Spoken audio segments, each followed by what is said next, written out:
लगाएंगे। भारत माता की वंदे वंदे। आम आदमी आम आदमी। मंच पर आसीन आम आदमी पार्टी के प्रदेश के अध्यक्ष भाई गोपाल इटालिया जी, आम आदमी पार्टी के सीएम के उम्मीदवार और वरिष्ठ पत्रकार रह चुके सुदान भाई, हम सबके अभिभावक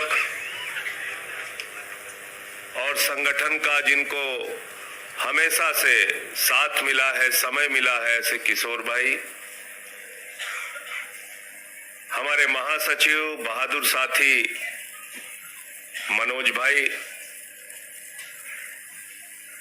इस पूरे चुनाव में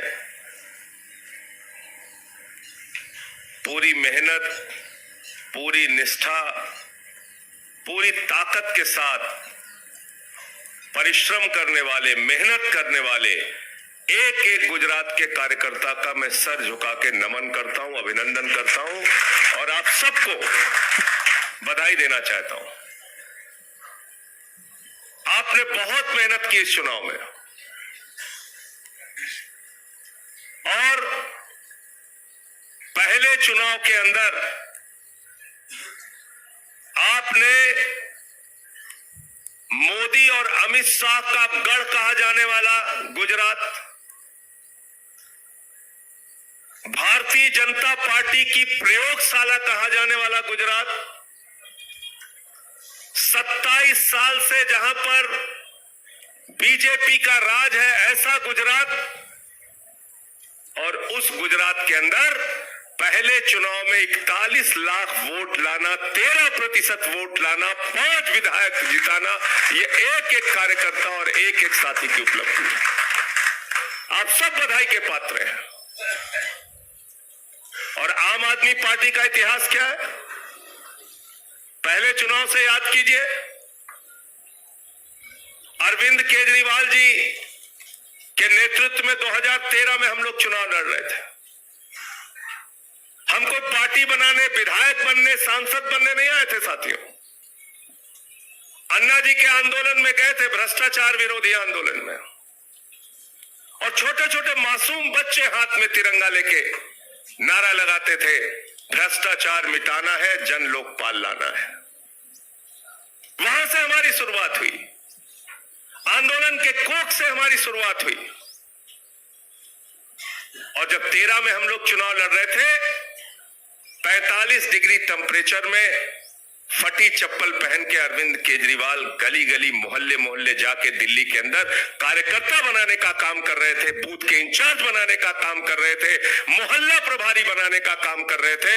और सारा मेहनत और सारी परिश्रम करने के बाद भी हमें पहले चुनाव में 28 सीट मिली और दूसरे चुनाव में दिल्ली की जनता ने छप्पर फाड़ के वोट दिया, 67 सीटें आई। और तीसरे इलेक्शन में इस बार पूरी ताकत लगा दी बीजेपी ने, पूरी सत्ता लगा दी बीजेपी ने, फिर भी आम आदमी पार्टी की 62 सीट आई। और 15 साल से जिस दिल्ली में शीला दीक्षित का राज था, उस शीला दीक्षित के खिलाफ चुनाव लड़ने का साहस अरविंद केजरीवाल जी ने किया। पहले चुनाव में ही ऐसा फैसला जब अरविंद जी ने लिया था, हम सब लोगों ने उनको समझाया। अब पहला चुनाव लड़ रहे हैं जीवन का, बहुत सशक्त, बहुत मजबूत कैंडिडेट है, 15 साल से मुख्यमंत्री है दिल्ली की। शीला दीक्षित के खिलाफ चुनाव मत लड़िए। आपके नेता अरविंद केजरीवाल का जवाब सुन के आपको गर्व होगा। अरविंद केजरीवाल जी ने कहा, अगर मैं चुनाव हार भी जाऊंगा तो पार्टी चुनाव जीतेगी, ये हमारे लिए महत्वपूर्ण है। हम कैरियर बनाने के लिए राजनीति में नहीं आए हैं, अपना कैरियर छोड़ के राजनीति में आए हैं। ये जवाब था। आप उस पार्टी के सिपाही हैं और अच्छा संकेत है कि 5 सीट आपको मिल गई, 13% वोट मिल गया। पंजाब याद कीजिए, पहला चुनाव हम लोग लड़ने गए, पूरी मेहनत की, परिश्रम किया, पूरी ताकत लगाई, ऐसा माहौल बनाया कि 100 सीटें आ जाएंगी। सारी मेहनत के बावजूद 20 सीटें आई, 20 सीटें आई। लेकिन दूसरी बार जब चुनाव 2022 में हुआ तो पंजाब की जनता ने भी छप्पर फाड़ के वोट दिया, 92 सीटें आई, 92 सीटें आई। और ऐसे ऐसे लोग चुनाव जीत गए जिनको खुद पे यकीन नहीं था कि वो विधायक बन सकते हैं। मैं तो पंजाब का इंचार्ज था, जो हमारे कार्यकर्ता साथी पार्टी और संगठन के लिए काम कर रहे थे। मुझे जाकर मैंने देखा तो मुझे गर्व हुआ, आज वो गाड़ियों के काफिले के साथ मंत्री बन के पंजाब सरकार का दायित्व निभा रहे हैं।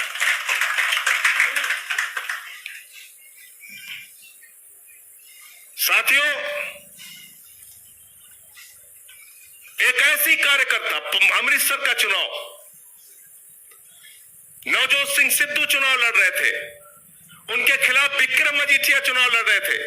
सारे टीवी चैनल पे प्रचार था, या तो सिद्धू जीतेगा, या तो मजीठिया जीतेगा, या सिद्धू जीतेगा, या मजीठिया जीतेगा। आम आदमी पार्टी की एक सामान्य कार्यकर्ता जीवन ज्योति कौर को आम आदमी पार्टी ने चुनाव लड़ाया, और जब चुनाव का परिणाम आया तो उस जीवन ज्योति कौर ने सिद्धू और मजीठिया दोनों को एक साथ चुनाव में हराने का काम। पंजाब के मुख्यमंत्री चुनाव लड़ रहे थे, चन्नी। लोगों ने कहा यार मुख्यमंत्री है, इसके खिलाफ कौन लड़ेगा। अरविंद केजरीवाल जी और भगवंत मान जी ने तय किया, मोबाइल की दुकान पे काम करने वाला कर्मचारी इसके खिलाफ चुनाव लड़ेगा, और लाभ सिंह को चुनाव लड़ाया। बक्सा खुला तो मुख्यमंत्री चुनाव हार गया, लाभ सिंह चुनाव जीत गया। यह है लोकतंत्र में आपकी ताकत। बड़े बड़े लोग चुनाव हार गए। कैप्टन अमरिंदर सिंह मुख्यमंत्री रहे, 10 साल चुनाव हार गए। प्रकाश सिंह बादल 5 बार पंजाब के मुख्यमंत्री रहे, चुनाव हार गए। सुखबीर बादल उप मुख्यमंत्री रहे, केंद्र में मंत्री रहे, चुनाव हार गए। चन्नी मुख्यमंत्री रहे, 2-2 जगह से चुनाव हार गए। विक्रम मजीठिया चुनाव हार गए, सिद्धू चुनाव हार गए। लोकतंत्र में जनता की ताकत सबसे बड़ी ताकत होती है।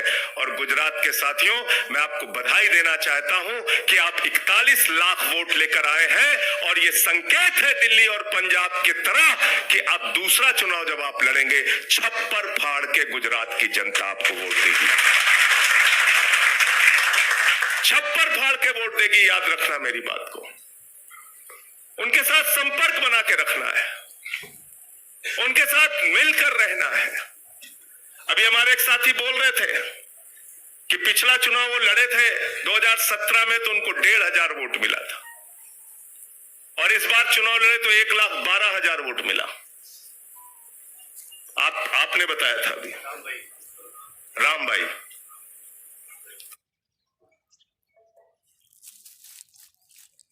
वो तो पार्टी का फैसला है, तो हो सकता है इनको जनता 1 लाख वोट से चुनाव जिता दे। जनता मालिक है लोकतंत्र में। अल्पेश भाई चुनाव लड़ रहे थे सूरत में,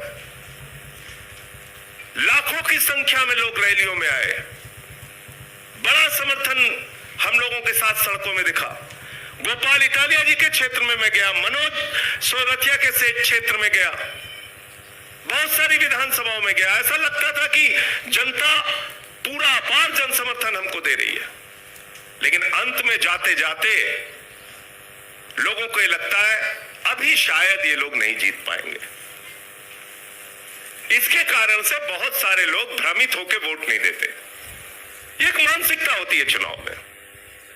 आपके साथ रहेंगे, रैलियों में जाएंगे, सभाओं में जाएंगे, नारे लगाएंगे, लेकिन एक मानसिकता होती है कि चुनाव में जब यहाँ पे अशोक भाई बैठे महुआ के, मैं इनके बारे में पूछ रहा था, इनके यहाँ सभा करने गया था, शाम को कम से कम 5,000 लोग थे, रात में 8-9 बजे के करीब। तो अंत में जब वोट देने के लिए आदमी जाता है तो उसका मन कई बार ये हो जाता है कि यार पता नहीं ये लोग जीतेंगे कि नहीं जीतेंगे, और उस भ्रम में आपको बहुत सारे मतदाता जो है वो वोट नहीं देते। लेकिन मैं आपको दिल्ली का अनुभव बता रहा हूं। जब 49 दिन के बाद अरविंद केजरीवाल ने मुख्यमंत्री के पद से इस्तीफा दिया था, तो दिल्ली के कई इलाकों के लोग आते थे, हाथ पकड़ के रोते थे और कहते थे केजरीवाल जी थोड़ी गलती हो गई, हमें यकीन नहीं था आप जीतेंगे, वरना ये 28 सीटों की संख्या आपको नहीं देते, बढ़ा के आपको सीटें देते और दूसरी बार 67 सीटें दे दी। बीजेपी को स्कूटर पार्टी बना दिया वहां। हमसे लोगों ने पूछा स्कूटर पार्टी का क्या मतलब है? हमने कहा 3 आदमी बैठ के विधानसभा चले जाओ। स्कूटर पार्टी बना दिया बीजेपी को। और जो पार्टी, मेरा मोबाइल दीजिए जरा, जो पार्टी दुनिया की सबसे शक्तिशाली पार्टी है, उसका थोड़ा इतिहास भी आप लोग जानना जरूरी है। अभी यहां हमारे बहुत साथी बोल रहे, अभी अल्पेश जी ने बोला निराश होने की जरूरत नहीं है, गोपाल भाई ने बोला निराश होने की जरूरत नहीं है, ईशुदान भाई ने यही कहा कि निराश होने की जरूरत नहीं है। मैं तो दूसरी बात कह रहा हूं। मैं ये शब्द नहीं कहूंगा कि निराश होने की जरूरत नहीं है, मैं ये कहूंगा कि खुशी मनाने की जरूरत है और जनता के बीच जाके उनके लिए लड़ने और संघर्ष करने की जरूरत है। निराश किस बात पे होना है? मैं आपको बताता हूं हिस्ट्री। 1952 में जनसंघ बनी, जहां से भारतीय जनता पार्टी निकली है। 52 से लेकर 77 तक जनसंघ चली। कितने साल तक? 25 साल। 25 साल पूरे देश में उनकी जमानतें जब्त होती रही। 25 साल तक जमानतें जब्त होती रही। और बाद में उन लोगों ने कहा भैया अब हम अपनी पार्टी नहीं चला पाएंगे, जनसंघ को जनता पार्टी में विलय कर दिया। पार्टी नहीं चला पाए आगे, जनता पार्टी में विलय कर दिया। 80 में फिर बीजेपी बनी, और 80 में जब बीजेपी बनी, 84 में उनकी 2 सीटें आई। और पूरे देश में बीजेपी का किस तरीके से चुनाव में परिणाम रहता है, वो थोड़ा सा आपके लिए जानना जरूरी है।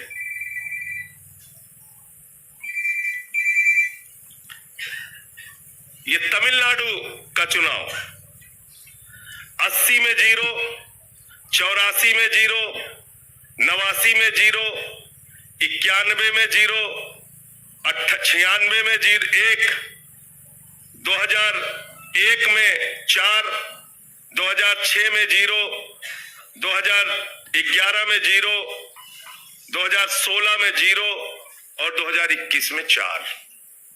40 साल में कुल 3-4 सीट मिली है बीजेपी को, 8 सीट। केरल आ जाइए, केरल में 80 में 0, केरल में 82 में 0, 87 में 0, 91 में 0, 96 में 0, 2001 में 0, 2006 में 0, 2011 में 0, 2016 में 1 सीट, 2021 में फिर 0।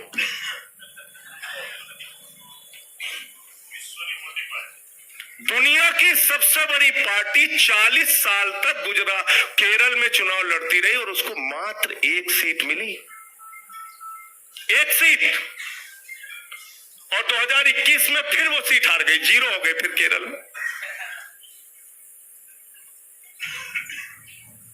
अब आपको मैं उदाहरण देता हूं आम आदमी पार्टी का।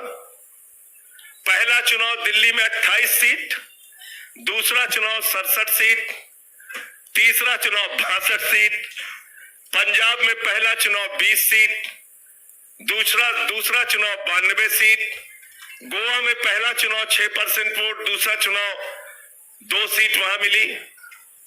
गुजरात के अंदर पहला चुनाव 13% वोट, 5 सीट, और अगला चुनाव जो होगा गुजरात के अंदर इसी तरीके से प्रचंड बहुमत से आप लोग जीत के आएंगे। मैं ईश्वर से प्रार्थना भी इस बात के लिए कर रहा हूं और आप सबसे निवेदन भी कर रहा हूं। निराशा और हताशा तो सोचिए ही मत, दूर दूर तक मत सोचिए। ये तो आपकी उपलब्धि है।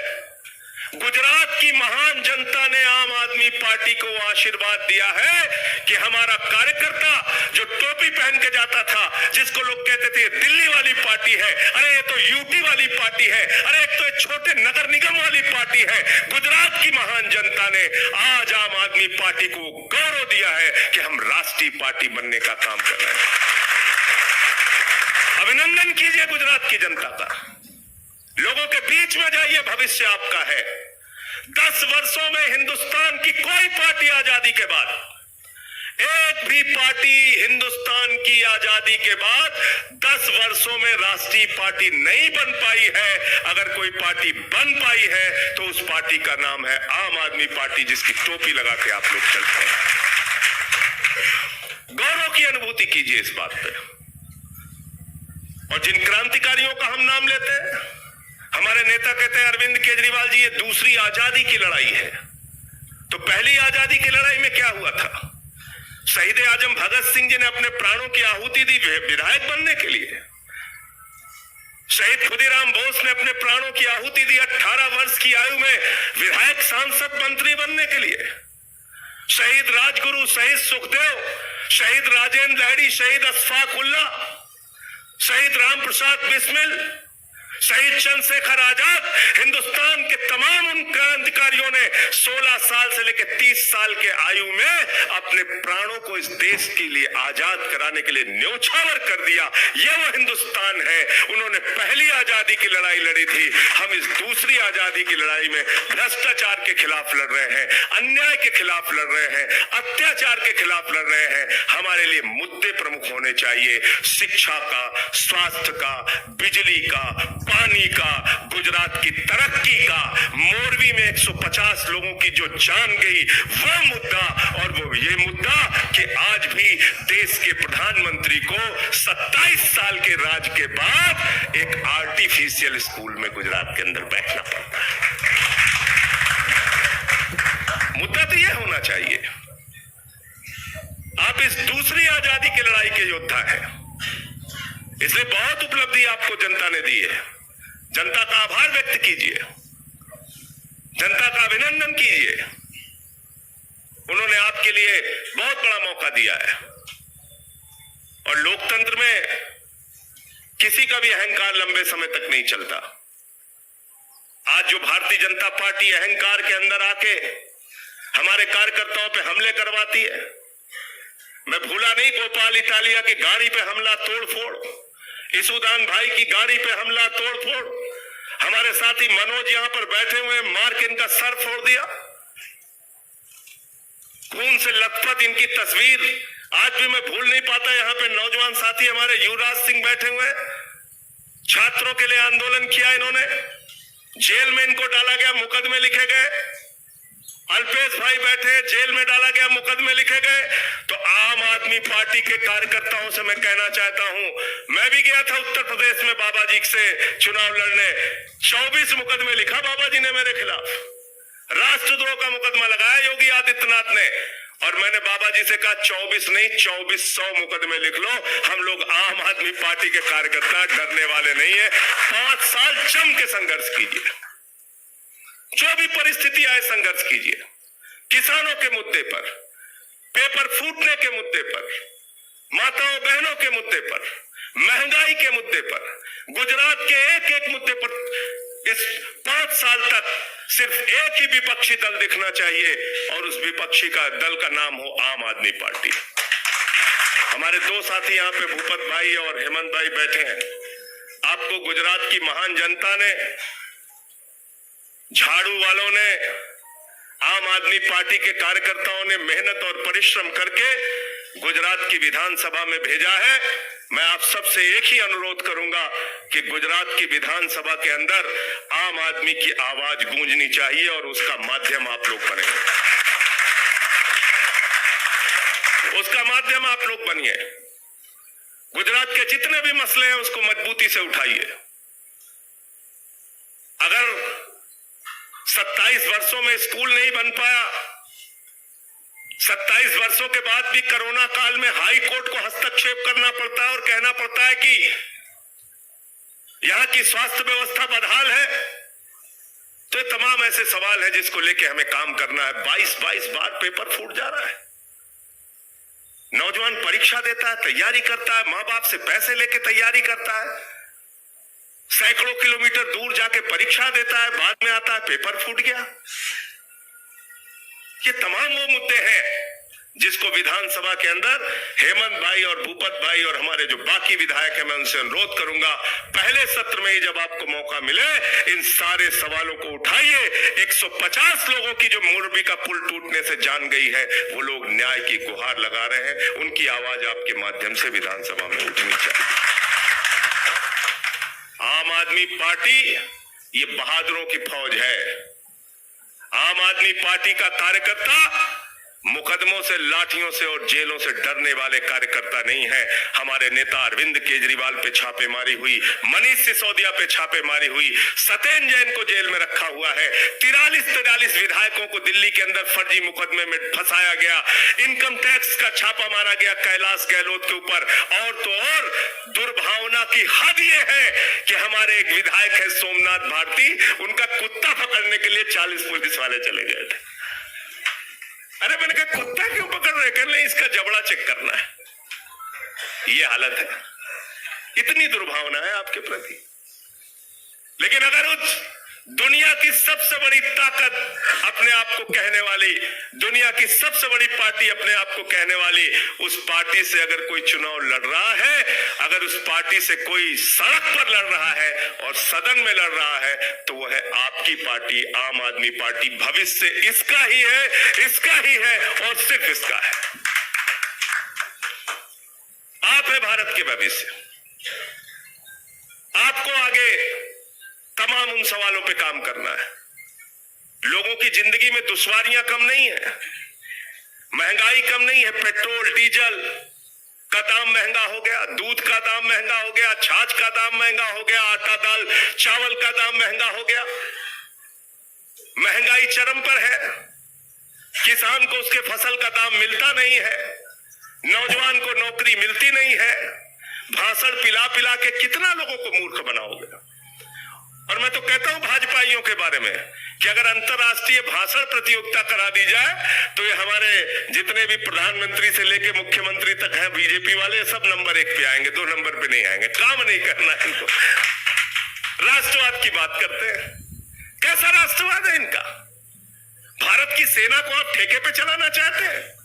हमारा जवान 17 साल की उम्र में सेना में भर्ती होगा, -50 डिग्री टेम्परेचर में सियाचिन में और +50 डिग्री टेम्परेचर में जैसलमेर में भारत की सीमा की रक्षा करेगा,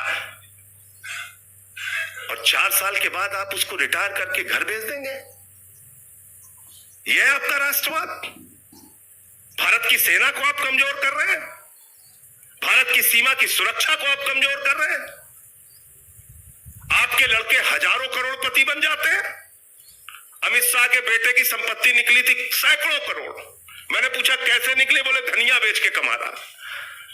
मैंने कहा किसान को धान का दाम नहीं मिल रहा, तुम्हारे बेटे को धनिया मिल रही, धनिया पे कमा रहे तुम। भारत की सेना को कमजोर कर रहे हैं लोग। ये राष्ट्रवाद इनका बजट आया, केंद्र सरकार का बजट पढ़िएगा, भारत की 6.5 लाख करोड़ की संपत्ति बेचने की योजना बनाई है इन लोगों ने। और मैंने तो गुजरात के चुनाव में भी इस बात कहा कि लोग कहते हैं भारत माता की जय, हम भारत की रेलवे बेचेंगे, भारत माता की जय, हम सेल बेचेंगे, हम कोल इंडिया बेचेंगे, हम बीपीसीएल बेचेंगे, सड़क बेचेंगे, बिजली बेचेंगे, पानी बेचेंगे, स्टेडियम बेचेंगे, पूरा हिंदुस्तान बेच रहे हैं। और सिर्फ एक आदमी को अमीर बनाने के चक्कर में लगे हुए हैं। आम आदमी पार्टी सबको अमीर बनाना चाहती है। आम आदमी पार्टी पर जो रेवड़ी बांटने का आरोप लगाते हैं, उनकी रेवड़ियां चंद पूंजीपतियों के लिए है।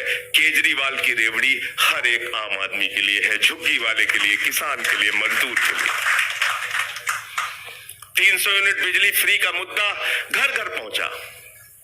आपने बहुत मेहनत की। मैं जिस इलाके में भी जाता था लोग कहते थे क्यों वोट देंगे, पत्रकारों से पूछता था क्यों वोट देंगे, बोले आपका वो गारंटी कार्ड लेके लोग घूम रहे हैं। वो कहते हैं 300 यूनिट बिजली फ्री दे सकती है आम आदमी पार्टी। तो आम आदमी पार्टी पे ही लोगों को भरोसा है। आप ही उनकी जिंदगी में बदलाव ला सकते हैं। शिक्षा का, स्वास्थ्य का, बिजली का, पानी का, आप ही पे भरोसा है। आपने बहुत मेहनत से, हिम्मत से चुनाव लड़ा और बहुत मेहनत परिश्रम किया। आप लोगों ने 50 लाख परिवारों के पास आपका गारंटी कार्ड पहुंचा था। ये मामूली बात है?